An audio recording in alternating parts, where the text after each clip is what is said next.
shadow behind it. The first time Wren saw him, she almost didn't notice anything wrong. Almost. Standing motionless on the subway platform, he wore an impeccable charcoal suit that somehow absorbed the harsh fluorescent lighting. While other commuters shifted their weight, checked their phones, or fidgeted with their bags, he remained perfectly still. Too still. The kind of stillness that makes prey animals freeze.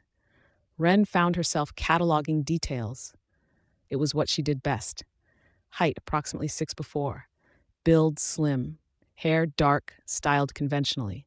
Yet something about his movements when he finally did move felt wrong, like watching footage played at the wrong frame rate. When the train arrived, she caught his reflection in the window. For a fraction of a second, his face seemed to shift, features flowing like wax. Wren blinked.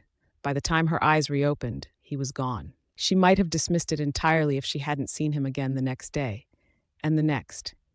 Each time in a different location, each time technically possible but increasingly improbable. Outside her office at lunch, across the street from her favorite coffee shop, in the frozen food aisle at her neighborhood grocery store at 10 p.m.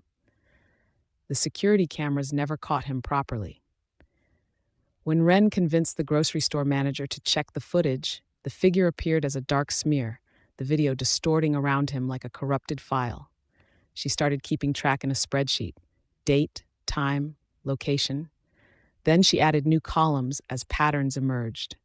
Temperature was the first. Her fitness tracker showed a consistent 3.8-degree drop whenever he appeared. Then came the lights. Street lamps would flicker in sequence as he passed, like ripples in a pond. The shadow was what finally convinced her she wasn't imagining things. She saw it one evening as he stood beneath a streetlight. While he remained motionless, his shadow swayed slightly, like seaweed in a current. When she downloaded the video from her phone later, the shadow wasn't visible at all. Wren expanded her research. The local library's newspaper archives revealed a pattern of disappearances dating back decades. Different descriptions of suspicious persons seen beforehand, but common elements emerged: unnatural stillness, strange movements, technology malfunctions. Then he began appearing in her building. The first report came from Mrs. Abernathy in 4B, complaining about a young boy in a school uniform standing in the hallway at 3 a.m. Something wrong with how he moved, she told Wren, like a puppet with too many joints. 2 days later, the security guard mentioned a homeless man who kept appearing on the cameras but never at the entrances. Like he's just materializing inside, the guard said. And the way he walks. He shuddered and didn't finish the sentence.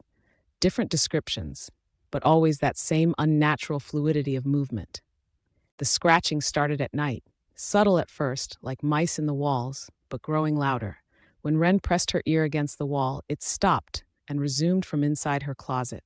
She dove deeper into her research. 17 disappearances from the building since its construction in 1963, each preceded by similar sightings. Each victim described as detail-oriented or observant in police reports. Many had documented their experiences before vanishing. The parking garage confrontation felt inevitable. Wren had just finished backing up her research to a secure cloud drive when the power went out. Emergency lights cast sickly green shadows as she walked toward her car. He stood by the exit, but no longer bothering to maintain a fully human appearance. His form rippled and shifted.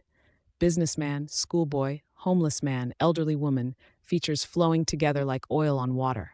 "You see so clearly," it said, voice modulating between pitches. Such wonderful attention to detail, such perfect pattern recognition. Wren felt a surge of triumph. Her analysis had been correct, it was real, and understanding it would be her weapon. She pulled out her phone, displaying her spreadsheet of data. "I know what you are. I've mapped your patterns, your behaviors, your hunting grounds." The thing smiled with too many teeth. "Yes?" it purred.